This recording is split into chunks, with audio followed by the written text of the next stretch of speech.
በአዲስ አበባ ከተማ ከሚገኙ የቴክኒክና ሙያ ኮሌጆች የተውጣጡ አሰልጣኞችና የኮሌጅ ዲኖች የመኖሪያ ቤትን ጨምሮ የስራ ላይ ደህንነትና የኑሮ ጫናዎችን የተመለከቱ ጥያቄዎችን አንስተው ምላሽ የተሰጠበትን የውይይት መድረክ ከከተማ አስተዳደሩ ከፍተኛ አመራሮች ጋር ዛሬ አድርገዋል። በኮሌጆቹ የሚሰጡ ስልጠናዎች ጥራት ያላቸው ሊሆኑ እንደሚገባ የገለጹት የመድረኩ ተሳታፊዎች በተለይም የብቃት ማረጋገጫና የመውጫ ፈተና በዘርፉ ከፍተኛ የሌብነት ምንጭ እየሆነ መጥተዋል ሲሉ የተደመጡበት መድረክ ነበር። በከተማ አስተዳደሩ ስር ከሚገኙት 14 የቴክኒክና ሙያ ማሰልጠኛ ኮሌጆችና ከአንድ የልዕቀት ማዕከል የተውጣጡ አሰልጣኞችና የኮሌጅ ዲኖች በተሳተፉበት የውይይት መድረክ ላይ ሪፖርተራችን ጌታውን አንጭሶ ተገኝቶ ነበረ። ተሳታፊዎቹ ያነሷቸውን ጥያቄዎች በከተማ አስተዳደሩ አመራሮች ከህነት የተሰጠባቸው ምላሾች ያካተተውን ጥንቅር እንደሚከተሉ አሰናድቶታል።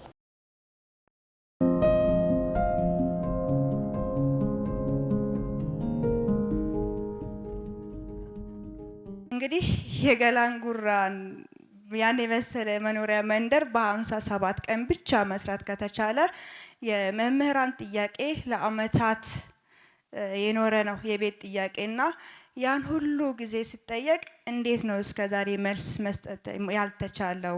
ቀና አይደላችሁም እንዳንል ያው ብዙ ህንጻ ስትገነቡ ብዙ ልማት እናያለን። አይ ቀና ናቸው ደግሞ እንዳንል እኛ በልማቱ የለንም። ለውጡ ምኑ ጋ ነው? የቴክኒክና ሙያ አሰልጣኝ ለውጥ ምኑ ጋ ነው? ጥሩ ጎኑ ደግሞ ከተማ አስተዳደሩም ከሚመለከታቸው ጋር ተነጋግሮ 75% በ25% እድሉ ተመቻችቷል። መልካም ነው። መመቻቸቱ ጥሩ እንዳለው ነው። ግን ከየት አመጣን ነው ልንጠቀመው የምንችለው? ያኛውን 25% ከየት አመጣን እንቆጠበው? የመምህራን የቤት ጥያቄ ትክክለኛ ጥያቄ ነው። ቤት ያስፈልጋል። እንደ ማንኛውም የከተማችን ነዋሪዎችም ያስፈልጋል። ይህንን ታሳቢ በማድረግ አንደኛው የቤት ኪራይ ድጎማ ለመምህራን ታሳቢ ሲደረግ ለቲቬት አሰልጣኞችም በአጠቃላይ መምህራን ማዕቀፍ ውስጥ ምላሽ እንዲያገኝ ተደርጓል። ይሄ በቂ ነው ወይ? በቂ ላይሆን ይችላል። በቀጣይ እንደ ከተማም እንደ ሀገርም እየጀመርናቸውን ስራዎች እያሰፋን ስንሄድ የበለጠ መልስ እያገኘ ይሄዳል ማለት ነው።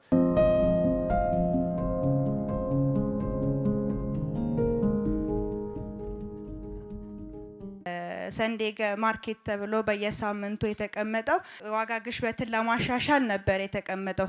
ነገር ግን ምን ያክል ልዩነት ነው ያለው? ሱቅ ላይ የምንገዛው ገበያ ውስጥ ወተን የምንገዛውና እዛ ሰንዴ ማርኬት ላይ የምናገኘው ዋጋ ብዙ ልዩነት የለውም። ሰራተኛው ከሚከፈለው ደሞዝ አኳያ ወስደን ስናይ ከገበያው ጋር ካለው ጋር ተወስዶ ሲታይ ይሄ ጥያቄ የከተማ አስተዳደራችን አጀንዳ ነው። እንዴት ነው ምን ፈታው የሚሉትን የተለያዩ አማራጮችም እየሞከርን ነው ያለን። መንግስት ሰራተኛው በእሁድ ቀን ከስራ ውጭ በሚሆንበት ጊዜ በቅርብ በአካባቢው ገበያውን ማግኘቱን ከዛም ባሻገር በአንጻራዊ በሆነ መንቅናሽ ግብይቱን ማግኘቱን ልናጥላላው ልናሳንሰው አንችልም በምንም ተአምር። ምክንያቱም የኑሮ ውድነት ጫና የሚያሳድረው የግድ የሰብል ገበያ ዋጋ ብቻ አይደለም። የትራንስፖርት ኮስት አለ፣ የታይም ኮስት አለ። ይህን ችግር ለመፍታት ግብር የማይከፍሉ ወይም ደግሞ ታክስ ማናደርጋቸው በእሁድ ገበያ ገብተው ሊሸጡ የሚችሉ ማህበራት፣ አምራቾች አንጻራዊ ቅናሽ አድርገው እንዲሸጡ የዋጋ ውሳኔ ጭምር አሳውቀው እንዲሸጡ ለማድረግ እየተደረገ ያለው ጥረት ቀላል አይደለም።